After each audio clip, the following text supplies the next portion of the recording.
Student, हम लोग haloalkane and हेलोलिन पढ़ रहे हैं और आज ही हम लोग का 4th क्लास है हेलोल्केन हेलोलिन में। क्लासिफिकेशन हम लोग कंप्लीट कर चुके हैं, नोमेनक्लेचर हम लोग कंप्लीट कर चुके हैं और नोमेनक्लेचर से रिलेटेड एनसीईआरटी के जितने सारे क्वेश्चन थे वो सारा क्वेश्चन हम लोग सोल्व कर लिए। अब आगे बढ़ते हैं हम लोग आइसोमेराइजेशन की तरफ। आइसोमेरिज्म क्लास 11th में ही पढ़े थे आप। Isomerism compounds having similar molecular formula but different properties due to different structural formula are called isomers. उन्हें isomers कहा जाता है and the phenomenon is called isomerization. यानी यहाँ पर इस वाले पार्ट में आपको जितने डिफरेंट तरीके से अरेंज कर सकते हैं आप कीजिए, वो सभी एक दूसरे के आइसोमर्स कहते जाएंगे। जैसे हेलोल्केन के केस में अगर क्लोरीन को ही लेकर चलते हैं तो फर्स्ट मेंबर CH3Cl हो गया, सेकेंड मेंबर C2H5Cl होगा। इन दोनों में एक भी आइसोमर्स का दूसरे तरीके से अरेंजमेंट नहीं कर सकते हैं या कर सकते हो कि आइसोमर्स का फॉर्मेशन नहीं करेंगे। आइसोमर्स का मतलब है ग्रुप, तो ग्रुप तो तभी बनेगा जब एक से ज्यादा होगा। तो C2H5Cl और CH3Cl को किसी भी तरीके से आप लिखोगे तो वो एक ही कंपाउंड का फॉर्मेशन करेगा। लेकिन वही अगर हम लोग C3H7Cl को लेकर चलते हैं तो देखो इसे इस तरीके से भी लिख सकते हैं, CH3 CH2 CH2 और Cl। यानी कि फर्स्ट कार्बन एटम पर डाल दिए क्लोरीन और इनका नेमिंग करेंगे तो इनका IUPAC नेम आएगा 1-क्लोरोप्रोपेन। एक और अरेंजमेंट पॉसिबल है, इस क्लोरीन को सेकंड कार्बन एटम पर डाल दो,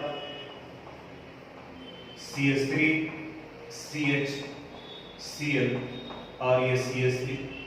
इसका आयुपैक नेम लिखिए 1 2 3। 2 पर क्लोरीन है तो ये हो गया 2-क्लोरोप्रोपेन। 2-क्लोरोप्रोपेन। अब फिर अगर यहां डालोगे तो 1-क्लोरोप्रोपेन होगा जो ऑलरेडी हम लोग लिख चुके हैं। यानी C3H7Cl के केस में 2 आइसोमर्स का फॉर्मेशन होगा। दूसरे में भी कह सकते हैं कि हेलोल्केन के केस में आइसोमेरिज्म क्लोरोप्रोपेन हेलोप्रोपेन से स्टार्ट होता है। इसी तरह से फिर नेक्स्ट ब्रोमो के बारे में बात करते हैं, यानी कि जहां पर 4 कार्बन एटम है वहां देखना है कि कितने आइसोमर्स का फॉर्मेशन होगा। हम Cl को भी लेकर चल रहे हैं, C4H9Cl। आइसोमर्स आइडेंटिफाई करना है, अगर नंबर आइडेंटिफाई करना है, थोड़ा फास्ट चलना है तो हाइड्रोजन को छोड़ कार्बन को भी ले सकते हैं। जैसे एक अरेंजमेंट ये हो सकता है 2 3 4 और यहाँ क्लोरीन डाल दी। नंबरिंग इधर से करना होगा 1 2 3 4। 1 पर क्लोरो ग्रुप लगा हुआ है तो इसका नाम हो गया 1-क्लोरोब्यूटेन। अब 4 कार्बन एटम को चेन में ही रखते हैं और क्लोरीन यहां डालते हैं तो 1 2 3 4। सेकेंड कार्बन एटम पर क्लोरीन है तो इसे कहा जाएगा 2-क्लोरोब्यूटेन। अब अगर यहां शिफ्ट करते हो तो 3 नहीं होगा, इधर से काउंट करने पर ये सेकंड पर ही आ जाएगा। तो अब 4 की जगह पर 3 कार्बन एटम को चेन में रखते हैं तो 1 2 3। सपोज यहां क्लोरीन ले लिए और यहां कार्बन ले लिए। नंबरिंग इधर से करना होगा 1 2 3। अब इसका नाम होगा 1-क्लोरो 2-मिथाइल। 1 कार्बन एटम है, 2 मिथाइल और टोटल 3 कार्बन एटम है तो 3 कार्बन एटम से होगा प्रोपेन। अब इस क्लोरीन को सेकंड कार्बन एटम पर डाल दो 1 2 3। यहाँ ये कार्बन है और इस जगह पर क्लोरीन को डाल दी। अब इसका नाम हो गया 2-क्लोरो 2-मिथाइल प्रोपेन। 2-क्लोरो 2-मिथाइल प्रोपेन। अब इसके अलावा और कोई भी सोचोगे आप किसी भी तरीके से तो IUPAC के अनुसार से अगर सही तरीके से नेमिंग करते हैं सारे रूल्स को फॉलो करते हुए तो ये इन्हीं 4 में से कोई ना कोई एक आ जाएगा। यानी कि यहां पर ब्यूटेन के केस में 4 आइसोमर्स का फॉर्मेशन हुआ और ये आपके एनसीईआरटी बुक में एक क्वेश्चन के फॉर्म में दिया हुआ है, तो उसको आप ये नोट कर लीजिएगा। तो प्रोपेन के केस में 2 आइसोमर्स बने, क्लोरोब्यूटेन के केस में 4 आइसोमर्स बने, और इसी तरीके से क्लोरोपेंटेन यानी कि C5H11Cl इसके आइसोमर्स बनाने, और ये आपका एग्जाम्पल 10.1 में सोल्व किया हुआ है। एग्जाम्पल 10.1 ऑलरेडी ये सोल्व किया हुआ है। तो मेरा सजेशन ये है, जैसे अभी ये CC3 लिखे, ठीक, एग्जामिनेशन में भी गलत नहीं होना चाहिए, लेकिन कुछ लोग बोलते हैं कि कंप्लीट लिखे, तो कोई बात नहीं है। ये आपका सब जगह पर हाइड्रोजन डाल, कार्बन का स्ट्रक्चर लिखने के लिए हम लोग पढ़े ही हैं, तो ये सब जगह पर हाइड्रोजन डाल, ये तो जल्दी करने के लिए किए, यहाँ पर भी हाइड्रोजन आ जाएगा, यानी इसे हम लोग लिख सकते हैं इस तरीके से CH3 CCl CH3 और CH3। तो आप ऐसे ही प्रैक्टिस करो, हम ये लिखते हैं, आप इसको इस तरीके से लिखो, सबका एक तरीके से, यानी कि क्लोरोप्रोपेन, फिर क्लोरोब्यूटेन और फिर क्लोरोपेंटेन। पेंटेन तक का आइसोमर्स पढ़ना है, तो ये पेंटेन आप खुद से बनाओ, और फिर एग्जाम्पल में दिया हुआ है, बना हुआ है इसका स्ट्रक्चर, तो वहां से इसको मिला लीजिए कि आपका आइसोमर्स बनता है या नहीं बनता है। ये टॉपिक था आइसोमेराइजेशन से रिलेटेड, इसको नोट कर लीजिएगा। आइसोमेरिज्म के बाद में अब हम लोग अगले टॉपिक को बढ़ते हैं। इस चैप्टर में अगला टॉपिक है nature of CX bond. CX bond यानी कि कार्बन हाइड्रोजन बॉन्ड के बारे में बात कर रहा है। थोड़ा सा आपको केमिकल बॉन्डिंग चैप्टर में ले चलते हैं, जो कि क्लास 11th में हम लोग पढ़े थे। यहाँ X रिप्रेजेंट कर रहा है हाइड्रोजन को, और इस हाइड्रोजन में आता है फ्लोरीन, ब्रोमीन और आयोडीन। और आपको पता होगा कि टॉप टू बॉटम जाने पर इलेक्ट्रोनेगेटिविटी डिक्रीज करता है, तो इन हाइड्रोजन में सबसे ज्यादा इलेक्ट्रोनेगेटिविटी फ्लोरीन का हुआ, उससे कम क्लोरीन का, ब्रोमीन का, आयोडीन का। दो एटम जिनके बीच में इलेक्ट्रोनेगेटिविटी डिफरेंस है, अगर किसी कोवेलेंट बॉन्ड का फॉर्मेशन करता है, तो वो कोवेलेंट बॉन्ड पोलर नेचर का होता है, और उसी पोलरिटी के बारे में हम लोग को पता करना है। यानी कि इस CX में अगर हम लोग कार्बन और फ्लोरीन को ले, कार्बन और क्लोरीन को ले, कार्बन और ब्रोमीन को ले, और कार्बन और आयोडीन को ले, तो इन सब जगह पर इन सारे हाइड्रोजन का इलेक्ट्रोनेगेटिविटी कार्बन से ज्यादा है। और जब इलेक्ट्रोनेगेटिविटी ज्यादा है, तो पोलरिटी को रिप्रेजेंट करने के लिए हम लोग एरो यूज करते हैं, और इस एरो का हेड जिनकी इलेक्ट्रोनेगेटिविटी ज्यादा होता है उसकी तरफ में होता है, और इसका लेंथ इसके पोलरिटी के मैग्नीट्यूड को रिप्रेजेंट करता है। और पोलरिटी को हम लोग डाइपोल मोमेंट के टर्म्स में रिप्रेजेंट करते हैं, यानी कि म्यू से लिखा जाता है। अब दो एटम के बीच में जितना ज्यादा इलेक्ट्रोनेगेटिविटी डिफरेंस होगा, उनके पोलरिटी का वैल्यू उतना ही ज्यादा होगा, यानी कि उनके डाइपोल मोमेंट का वैल्यू उतना ही ज्यादा होगा। इन सब में अगर देखो तो कार्बन तो कांस्टेंट हो गया, तो सबसे ज्यादा इलेक्ट्रोनेगेटिविटी डिफरेंस कहां पर आएगा? फ्लोरीन में। दूसरे नंबर पर कहां आएगा? क्लोरीन में, फिर ब्रोमीन में, फिर आयोडीन में। यानी कि CX बॉन्ड को अगर लेकर चला जाए तो CF में सबसे ज्यादा पोलरिटी होगा, इसके बाद में आएगा CCl में, उसके बाद आएगा CBr में, और उसके बाद में आएगा फिर Ci में। ये इनके पोलरिटी को रिप्रेजेंट कर रहा है। अब कार्बन एटम 1 है, तो इसकी जगह पर आप CH3F भी ले सकते हैं, इसके बाद CH3Cl का पोलरिटी होगा, फिर इसके बाद CH3Br का होगा, और इसके बाद फिर CH3I का होगा। तो ये पोलरिटी के हिसाब से। तो अगर कार्बन एटम सेम है, कार्बन का नेचर सेम है, हाइड्रोजन अगर अलग अलग है, तो अलग अलग हाइड्रोजन है, तो उस कंडीशंस में पोलरिटी हाइड्रोजन पर डिपेंड करेगा। फ्लोरीन से कम होगा क्लोरीन का, क्लोरीन से कम होगा ब्रोमीन का, और ब्रोमीन से कम होगा आयोडीन का। तो इस वाले पोर्शन को यहाँ नोट कर दोगे आप। ये एक्सरसाइज का 10.4 क्वेश्चन नंबर है, जो पोलरिटी पे डिपेंड कर रहा है। यानी कि आपको ये बताना है कि इन तीनों में से किसके डाइपोल मोमेंट का वैल्यू सबसे ज्यादा है। इस तरह का कई क्वेश्चन हम लोग क्लास 11th में केमिकल बॉन्डिंग में पढ़े थे, याद हुआ। NH3 और NF3 में पूछा गया था, ठीक। बिल्कुल वही कंसेप्ट यहाँ भी यूज करेंगे। यानी आपको पोलैरिटी आइडेंटिफाई करने के लिए इन सब का सबसे पहले आप स्ट्रक्चर लिख लो। जैसे अगर हम लोग CH2Cl2 का स्ट्रक्चर लिखते हैं तो इस तरीके से इनका स्ट्रक्चर लिखा जाएगा।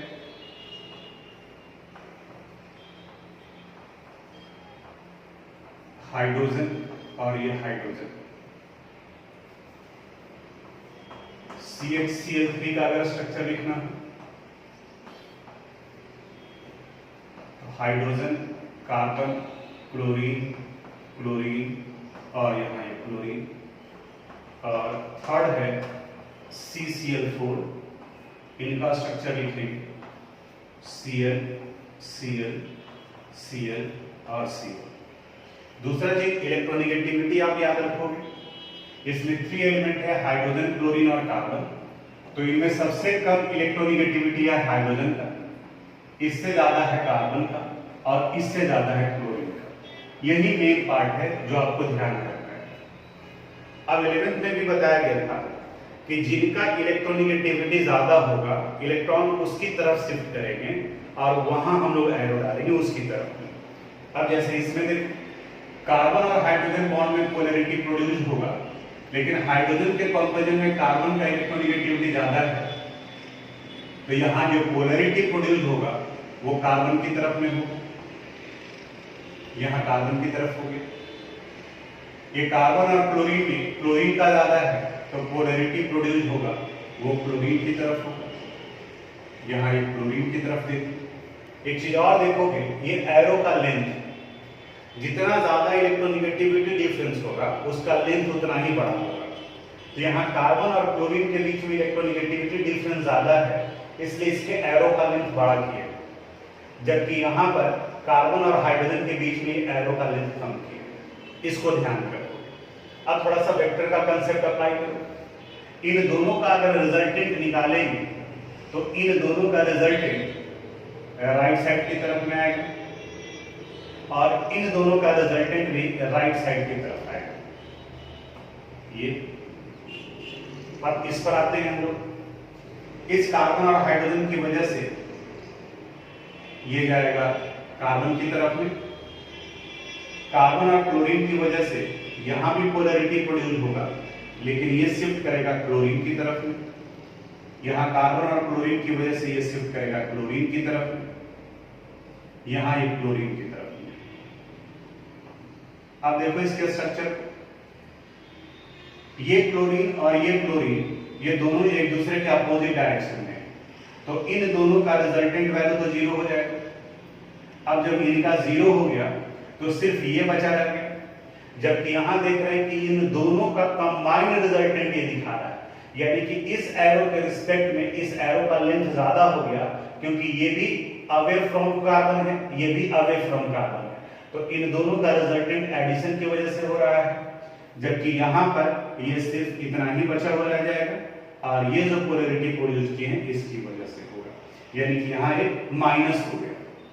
दूसरे में कह सकते हैं कि अगर सिर्फ इसको लेकर के चलेंगे तो आप कह सकते हो कि इधर वाले पार्ट में एडिशन हो रहा है, तो एडिशन हो रहा है तो यहां पर ये पोलैरिटी प्रोड्यूस हुआ, लेकिन ये कार्बन और हाइड्रोजन है और ये कार्बन और क्लोरीन है, तो इनका इलेक्ट्रोनेगेटिविटी ज्यादा है, तो रिजल्टेंट वैल्यू लेफ्ट साइड की तरफ में आएगा, यानी कि इस तरीके से सबट्रैक्ट कर देगा ये वैल्यू। इनका ये मैग्नीट्यूड ज्यादा है क्लोरीन के बीच का, यहां ये बना, इन दोनों का सेम डायरेक्शन है, इन दोनों का अपोजिट डायरेक्शन है, बट मैग्नीट्यूड दोनों का अलग है। इसमें देखो क्लोरीन की तरफ जाएगा, ये क्लोरीन की तरफ जाएगा, यहां भी क्लोरीन की तरफ होगा और यहां भी क्लोरीन की तरफ होगा। ये दोनों सेम डायरेक्शन में है, यानी कि इनका एडिशन हो गया, इन दोनों का भी एडिशन होगा और इस जगह पर इनका रिजल्टेंट वैल्यू पोलैरिटी जो है वो 0 हो गया, यानी कि CCl4 में कार्बन और क्लोरीन के बीच में पोलर कोवेलेंट बॉन्ड तो है, लेकिन as a whole CCl4 molecule non polar का होगा, क्योंकि इनका रिजल्टेंट डाइपोल मोमेंट वैल्यू 0 हो रहा है। ये दोनों मॉलिक्यूल पोलर नेचर के होंगे, लेकिन CH2Cl2 का पोलैरिटी ज्यादा होगा। देखो ना यहां पर इसके कंपैरिजन में ये बॉन्ड लेंथ इनका ज्यादा होगा, ये पोलैरिटी का लेंथ ज्यादा होगा। आप जब ड्रॉ करोगे तो इसके लेंथ को बढ़ा करके करोगे ताकि पता चले कि एडिशन हुआ है। यहाँ भी इनका एडिशन हुआ है, इस हुआ है, लेकिन इस साइड में इनके बीच में सब्ट्रैक्शन हुआ है, इसलिए छोटा है। तो आप देखो कि इन दोनों में किनका रिजल्टेंट वैल्यू सेम होगा, ये दोनों सेम डायरेक्शन में है, ये दोनों अपोजिट डायरेक्शन में है। तो इसलिए अगर हम लोग पोलैरिटी के बारे में बात करें तो सबसे ज्यादा पोलैरिटी आ गया CH2Cl2 का, इसके बाद में यहाँ नंबर आ गया CHCl3 का, और सबसे कम पोलैरिटी या कह सकते हो कि नॉन पोलर ये CCl4 मॉलिक्यूल का हो गया। तो आप जब आंसर बनाएं इस क्वेश्चन का तो ये डायग्राम जो है वो बहुत ज्यादा मायने रखता है, यानी कि इस डायग्राम को आप देखोगे, इस वीडियो को फिर से आप रिपीट करके देखोगे अगर एलिमेंट का कंसेप्ट क्लियर नहीं है। ये ना बताने की जरूरत नहीं था, ये तो सीधा बोल देते कि केमिकल बॉन्डिंग में पढ़ चुके हैं, उसी कंसेप्ट का यूज करके यहाँ पर आप बना दोगे। लेकिन फिर भी हम बताएं, ध्यान क्या देना था, ये एरो का लेंथ डिसाइड करता है कि पोलैरिटी का मैग्नीट्यूड कितना है, और ये वेक्टर के कंसेप्ट के अनुसार से काम कर रहा है। तो वेक्टर एंड स्केलर ये आप फिजिक्स से पढ़े हैं, उसी का यूज करेंगे। तो इसको आप अपनी कॉपी में नोट कर लीजिएगा। तो दो टॉपिक के अभी हम लोग कंप्लीट किए, एक आइसोमेराइजेशन से रिलेटेड और दूसरा nature of carbon hydrogen bond से रिलेटेड।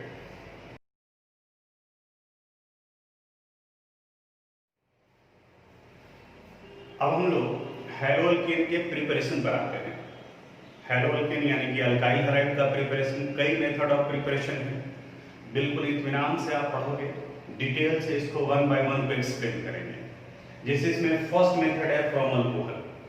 अल्कोहल कहा जाता है जहां अल्काइल ग्रुप के साथ में OH लगा हुआ है, और हमें प्रिपरेशन करना है हैलोअल्केन का, यानी कि इस OH को हटाकर इसकी जगह पर X ऐड कर देना है, यानी कि हाइड्रोजन ऐड करना है। अब इसके लिए कई मेथड है, जैसे फ्रॉम अल्कोहल में ही सबसे पहला जो रिएक्शन पढ़ेंगे हम लोग वो पढ़ेंगे bye the reaction with hydrogen halide, bye the reaction with hydrogen halide. Hydrogen halide को HX से रिप्रेजेंट किया जाता है, और इस HX में HCl आ सकता है, HBr आ सकता है, HI आ सकता है।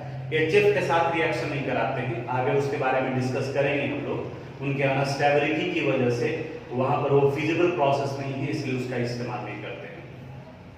अब इस HX की जगह पर HCl हो सकता है, HBr हो सकता है, HI हो सकता है, लेकिन सब में कंडीशन अलग अलग होता है। जनरल मेथड क्या है कि जब अल्कोहल का रिएक्शन यानी ROH का रिएक्शन हाइड्रोजन हैलाइड के साथ कराते हैं HX के साथ, then it result the formation of RX और प्लस H2। एक्चुअली रिएक्शन में हुआ क्या, जो इसको समझे थोड़ा सा, यहां से OH और इस जगह से ये H बाहर निकलेगा, तो OH और H ये कंबाइन कर फॉर्मेशन कर दिया H2O का, और ये X इसकी जगह पर जुड़ गया। अब R की जगह पर कोई भी alkyl group, methyl, ethyl, propyl, butyl ले सकते हैं, और X की जगह पर कोई भी हैलोजन, क्लोरीन, ब्रोमीन, आयोडीन ले सकते हैं। यानी यहां पर ये X रिप्रेजेंट करता है, क्लोरीन हो सकता है, ब्रोमीन हो सकता है, और आयोडीन हो सकता है। अब इसके बाद में अगर आप क्लोरीन लेते हैं, HCl लेते हैं, तो वहां थोड़ा सा कंडीशन बदल जाता है। वहां क्या कंडीशन बदलता है, अगर अल्कोहल का रिएक्शन आप HCl के साथ कराते हैं तो इस जगह पर कंडीशन के फॉर्म में हम लोग अनहाइड्रस जिंक क्लोराइड को लेते हैं, अनहाइड्रस ZnCl। तो यहाँ HCl है और यहाँ R है, R को भी हटा देते हैं, कोई एक केमिकल सब्सटेंस ले लेते हैं, सपोज CH3 लेंगे, तो CH3OH का रिएक्शन जब HCl से कराएंगे then it result the formation of CH3Cl और प्लस H2O। आगे हम लोग पढ़ेंगे इस हाइड्रोक्लोरिक एसिड और अनहाइड्रस जिंक क्लोराइड को लुकास रिएजेंट कहा जाता है, और अल्कोहल के टाइप आइडेंटिफाई करने में कि वो प्राइमरी है, सेकेंडरी है या टर्सरी है, इनका इस्तेमाल किया जाता है। अनहाइड्रस जिंक क्लोराइड और हाइड्रोक्लोरिक एसिड टर्सरी के साथ में क्विकली रिएक्ट करता है, सेकेंडरी के साथ में कुछ देर बाद रिएक्ट करता है, जबकि प्राइमरी के साथ में हीट करने पर करेगा, यानी कि नॉर्मल कंडीशन में वो रिएक्शन स्लो करता है। तो कोई भी एक अल्कोहल दिया रहेगा, आगे भी आएगा, यहां पर हम बता रहे हैं, फिर रिपीटेशन होगा वहां पर। अगर मान लिया कि ए बी सी ये 3 टेस्ट ट्यूब दिया हुआ है और इस 3 टेस्ट ट्यूब में एक प्राइमरी अल्कोहल है, सेकेंडरी अल्कोहल है और टर्शियरी अल्कोहल है। अब प्राइमरी, सेकेंडरी और टर्शियरी ये तो आपको समझ में आ रहा होगा। जैसे अगर हम लोग अल्कोहल इस तरीके से लेते हैं तो ये प्राइमरी अल्कोहल यानी कि 1 डिग्री को रिप्रेजेंट कर रहा है। अगर ये अल्कोहल है तो ये सेकेंडरी को रिप्रेजेंट कर रहा है, और अगर अल्फा कार्बन एटम डायरेक्टली 3 से जुड़े हों तो ये टर्शियरी होगा। ये प्राइमरी, सेकेंडरी, टर्शियरी। लेकिन आपको पता नहीं कि किसमें प्राइमरी, सेकेंडरी और टर्शियरी है, तो तीनों में लुकास रिएजेंट ऐड करते हैं। यहां भी डालें, यहां भी डालें, यहां भी डालें। लुकास रिएजेंट क्या हो गया? It is a mixture of anhydrous zinc chloride and hydrochloric acid. इनको लुकास रिएजेंट कहा जाता है। डालने पर रिएक्शन में अल्काइल हैलाइड और वाटर का फॉर्मेशन होता है। ये अल्काइल हैलाइड वाटर इनसॉल्युबल है, यानी कि जैसे ही ये बनेगा सॉल्यूशन को धुंधला कर देगा, टर्बिडिटी प्रोड्यूस करेगा। तो अभी हम लोग पढ़े कि टर्शियरी के साथ में ये क्विकली रिएक्ट करता है, तो लुकास रिएजेंट ऐड करते ही अगर सॉल्यूशन धुंधला हो गया, कंफर्म हो गया कि वो टर्शियरी अल्कोहल है। लुकास रिएजेंट ऐड करने के कुछ देर के बाद टर्बिडिटी प्रोड्यूस हुआ, इसका मतलब वो सेकेंडरी अल्कोहल है। और अगर लुकास रिएजेंट ऐड की और फिर हीट करना पड़ा तो इसका मतलब वो प्राइमरी अल्कोहल है। तो इस तरीके से अल्कोहल को हम लोग टेस्ट करते हैं, वो आगे भी आएगा। तो खैर इस जगह पर फिर से आते हैं हम लोग। अल्कोहल का रिएक्शन जब हाइड्रोक्लोरिक एसिड के साथ कराते हैं, then it result the formation of anhydrous, then it result the formation of chloroalkane and water। वहीं अगर अल्कोहल का रिएक्शन HBr के साथ में कराते हैं, HBr के साथ, तो इस जगह पर कंसंट्रेटेड सल्फ्यूरिक एसिड लेना पड़ता है, concentrated sulphuric acid. then it result the formation of CH3Br and H2O। ये कंडीशन याद रखना पड़ेगा। अब हर एक जगह पर क्यों, जहां जहां पर क्यों का जरूरत पड़ेगा वो हम एक्सप्लेन करेंगे, और बाकी के क्यों पर ही तो रिसर्च बेस्ड होता है। ऐसा ही क्यों होता है, ऐसा कैसे हुआ, तो कई लोगों का रिसर्च जो कई साल के बाद में ये सारा कुछ आता है प्रैक्टिकली। तो CH3OH का HBr से कराते हैं तो ये बनता है।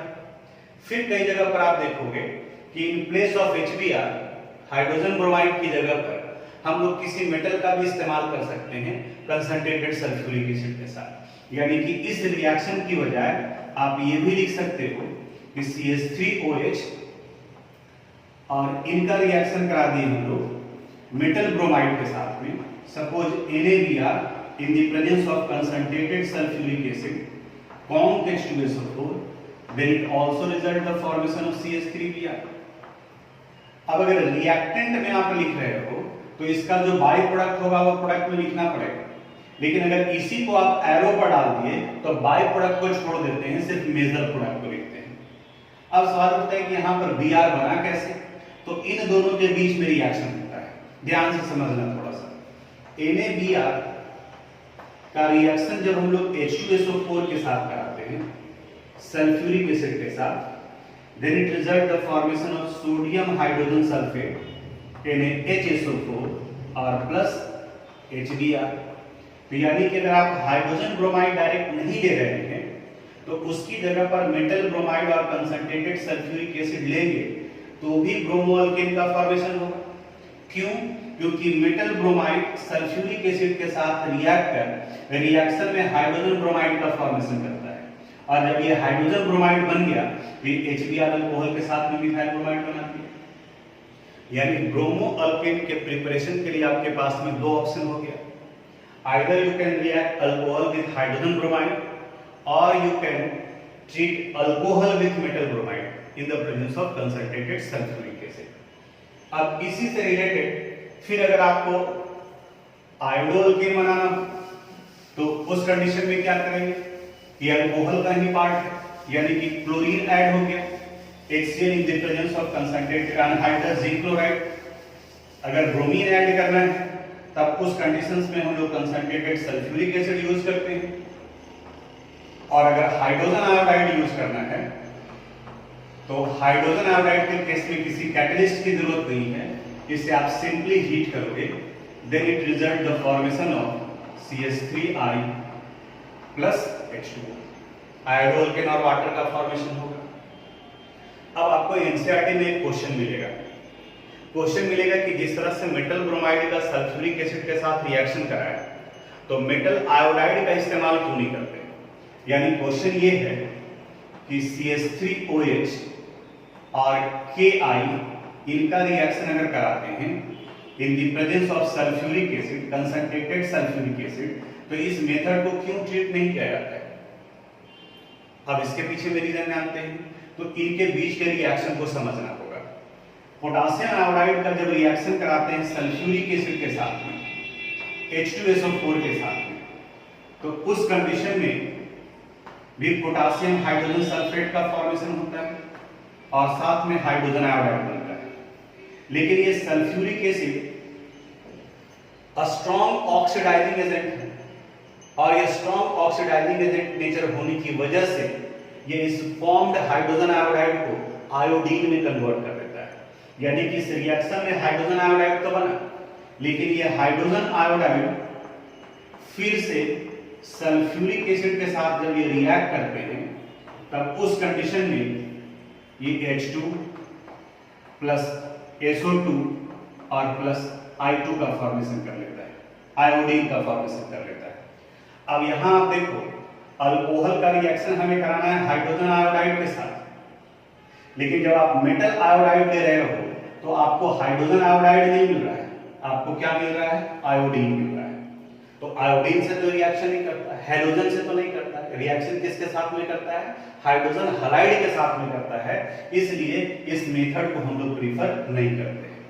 हाँ, सल्फ्यूरिक एसिड की जगह पर अगर आप फॉस्फोरिक एसिड लेते हैं, H3PO4 लेते हैं, तब उस कंडीशन में वो बनेगा, यानी कि हाइड्रोजन आयोडाइड बनेगा और वो फिर उसको ऑक्सीडाइज नहीं कर पाता है। तो या तो यहाँ पर आप HI लिख सकते हैं या फिर इसकी जगह पर यूज किया जाता है H3PO4, बट H2SO4 यूज नहीं किया जाता है और इसका आंसर आपको लिखना चाहिए। यानी कि जो आपके बुक में क्वेश्चन दिया हुआ है उस जगह पर ये करोगे। इक्वेशन बैलेंस नहीं है, आप बैलेंस कर लोगे उतना कर सकते हो। और वैसे भी ऑर्गेनिक में बैलेंसिंग ज्यादा मायने नहीं रखता है, अगर आप बैलेंस कर सकते हैं तो फिर ठीक है। तो यहाँ पर ये 3 मेथड है, अल्कोहल का हाइड्रोजन आयोडाइड के साथ में रिएक्शन। अब फिर से इसको समराइज करते हैं। ऑर्गेनिक केमिस्ट्री में जो ज्यादा मायने रखता है कि रिएक्शन को आप किस तरीके से याद रखते हैं, और इसके लिए आपको स्टार्टिंग में बार बार रिपीट करना पड़ेगा। जितनी बार रिपीट करें, जैसे यहां तक का वीडियो देखने के बाद में आप लोगों में से कई लोगों को लग रहा होगा कि अरे बाप रे इतना सारा रिएक्शन है दिमाग से निकल रहा है, मत हड़बड़ाइए, ध्यान से समझिए, बिल्कुल आपको याद होगा। किसका किसका प्रिपरेशन करना है, क्लोरीन ऐड करना है, ब्रोमीन ऐड करना है और आयोडीन करना है। किसके साथ में रिएक्शन कराना है, अल्कोहल के साथ में।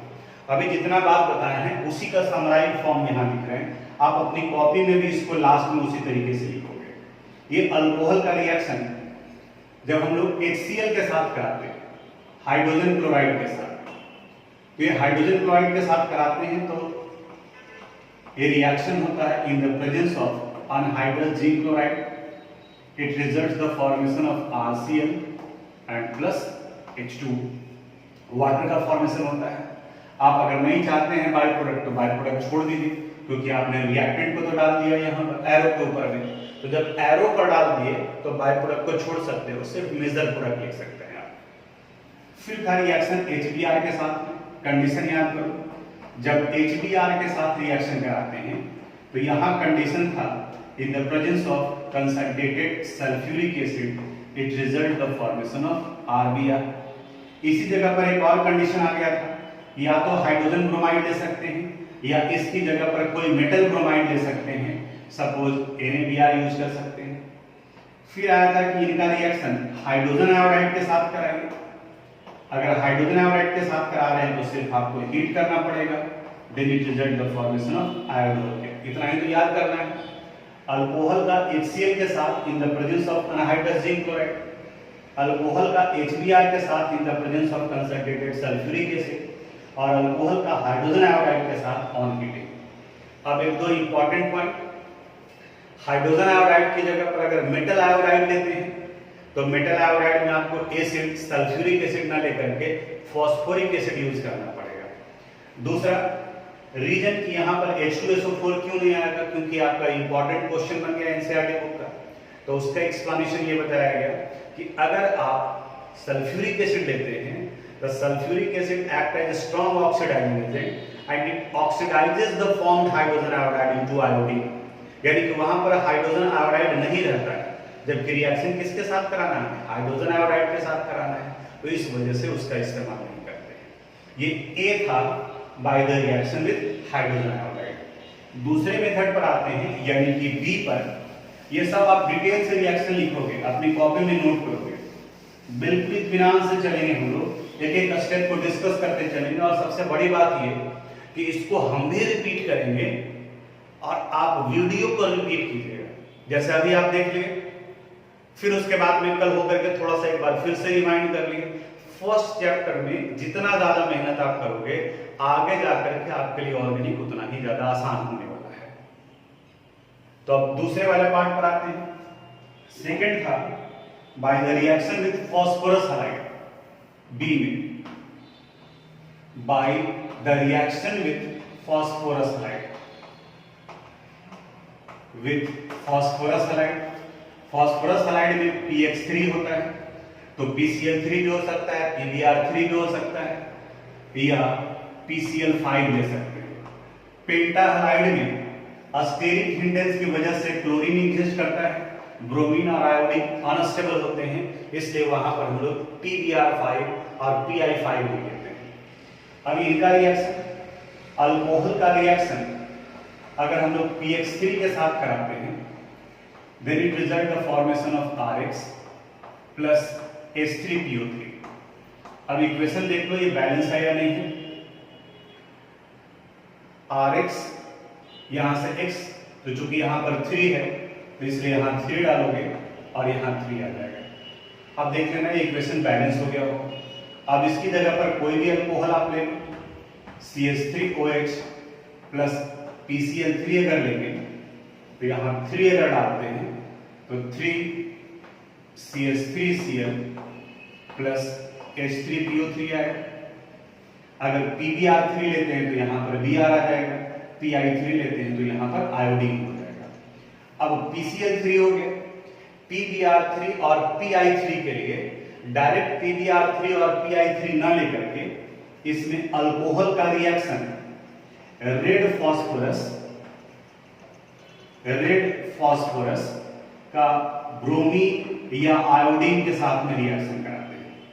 तो ये रेड फॉस्फोरस ब्रोमीन और आयोडीन के साथ में क्विकली रिएक्ट करते हैं, यानी कि वहीं पर, और वो रिएक्ट करते तुरंत PBr3 का फॉर्मेशन करेंगे।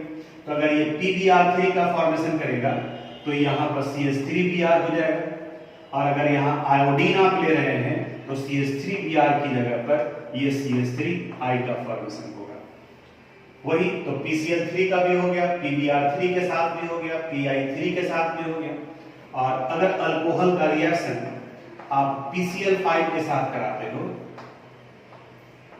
then it result the formation of CH3Cl plus POCl3 plus HX का, ये फॉस्फोरस पेंटाक्लोराइड के साथ हुआ।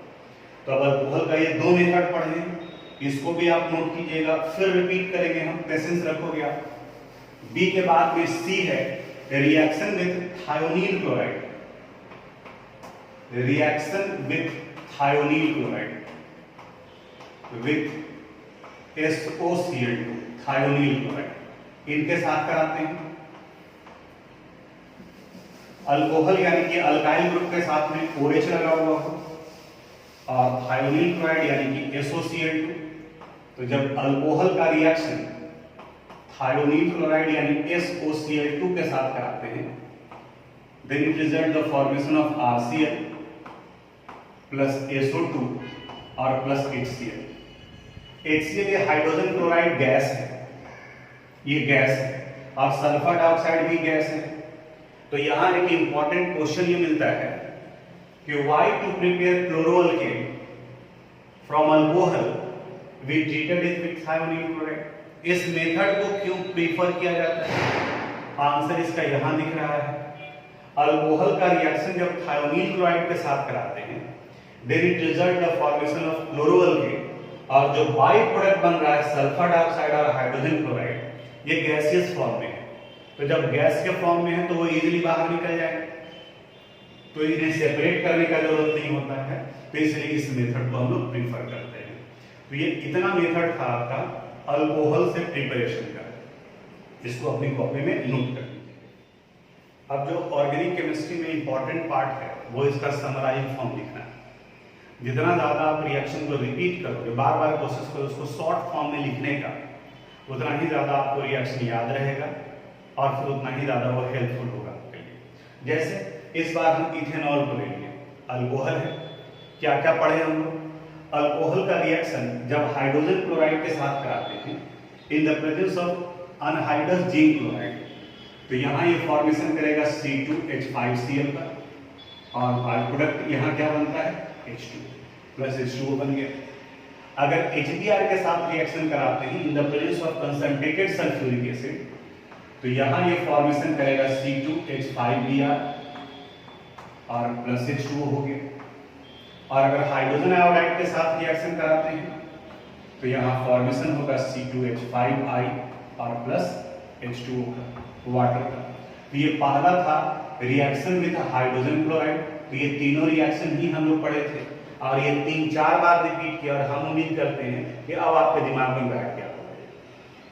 यहाँ पर ये आ गया PX3 के साथ में जब रिएक्शन कराते हैं देखिए फास्फोरस ट्राइहालाइड, तो जब आप यहाँ X लिखे हैं और इस X की जगह पे क्लोरीन भी हो सकता है, ब्रोमीन भी हो सकता है और आयोडीन भी हो सकता है, तो आप यहाँ प्रोडक्ट में भी X ही लिखिए, तो यहाँ पर याद आएगा C2H5X और बाई प्रोडक्ट बनेगा यहाँ H3PO3।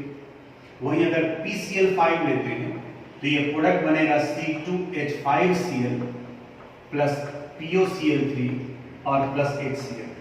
आप इनऑर्गेनिक में चले जाओ ग्रुप 15 में, तो आपको ये रिएक्शन दिखाई देगा PCl5 और PCl3 के साथ में रिएक्शन।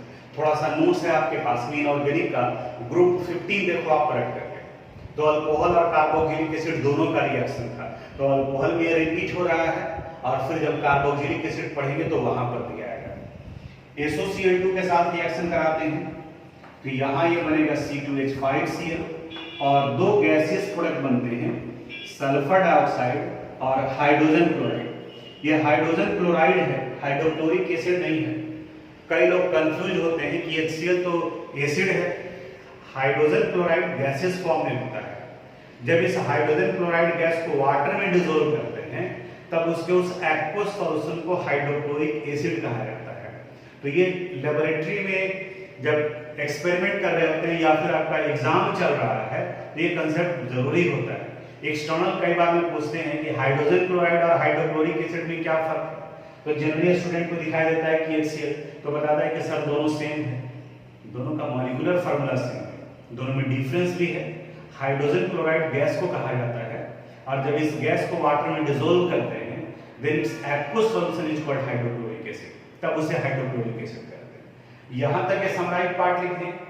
अब आप चाहें तो इस जगह पर भी जो एडिशनल इंफॉर्मेशन था वो लिख सकते हैं। एडिशनल इंफॉर्मेशन क्या था कि HBr की जगह पर हम लोग कोई मेटल ब्रोमाइड भी लिख सकते हैं। जैसे देखो हम यहाँ कलर चेंज कर दें तो यहाँ पर NaBr लिख लिया, तो आपको याद आएगा क्योंकि डिटेल से आप पहले पढ़ चुके हैं, तो यहाँ पर तो आपके दिमाग में आना चाहिए। उसी तरह से हाइड्रोजन आयोडाइड की जगह पर आप मेटल आयोडाइड भी ले सकते हैं, जैसे KI ले लिए, लेकिन इस जगह पर एसिड के फॉर्म में किसका इस्तेमाल करेंगे, फॉस्फोरिक एसिड का। तो देखो हाइड्रोजन आयोडाइड ले सकते हैं या metal iodide in the presence of phosphoric acid, ये इंडिकेट कर रहा है। PX3 ले लिए, अब इसकी जगह पर PX3 की जगह पर आप रेड फॉस्फोरस का रिएक्शन करा सकते हो ब्रोमीन या आयोडीन के साथ में भी, ये भी आप ऐड कर सकते हैं। यहाँ ऐड कर लिए, इस जगह पर स्टार मार्क करके आप ऐड कर लिए, यानी ये जो समराइज्ड पार्ट है वो इंफॉर्मेटिव होगा आपके अनुसार से।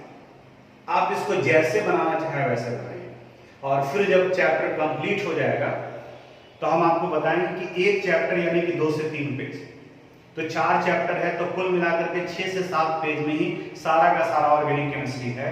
और ये जब आपका पढ़ा हुआ होगा तो ये देखने के बाद में सब कुछ याद आने लगेगा।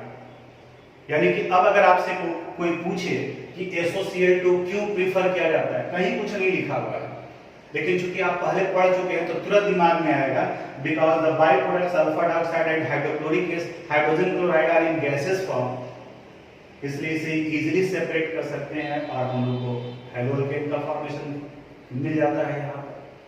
तो ये इतना आज अल्कोहल के प्रिपरेशन से बताएं। एनसीईआरटी में और भी मेथड ऑफ प्रिपरेशन है, तो उसको आप थोड़ा सा देख करके रखिए। अगले क्लास में फिर हम बताएंगे इसके आगे का प्रिपरेशन और कुछ क्वेश्चन है एनसीईआरटी का, उसको डिस्कस करेंगे। आज के डिस्कशन में जितना एनसीईआरटी का क्वेश्चन आया है, प्लीज आप उसको क्वेश्चन आंसर के फॉर्म में लिख लीजिए, यानी कि आप क्वेश्चन भी लिखिएगा, कॉपी में ही लिखिएगा, क्योंकि एग्जामिनेशन के टाइम में आपको आपके सामने में आपका कॉपी है, आपका नोट्स है, तो फिर आप बुक खोजने नहीं जाएंगे, पढ़ कर देखने नहीं जाएंगे। तो अभी थोड़ा सा क्वेश्चन लिखने में 1 मिनट टाइम एक्स्ट्रा लगेगा, लेकिन वो एग्जामिनेशन के समय आपको हेल्प करेगा। तो जब कभी भी आप क्वेश्चन बना तो क्वेश्चन और आंसर दोनों एक साथ में, कि क्वेश्चन भी लिखिएगा, सिर्फ क्वेश्चन नंबर नहीं लिखोगे। तो आज यहीं तक, बाकी अगले क्लास में बात करेंगे हम लोग।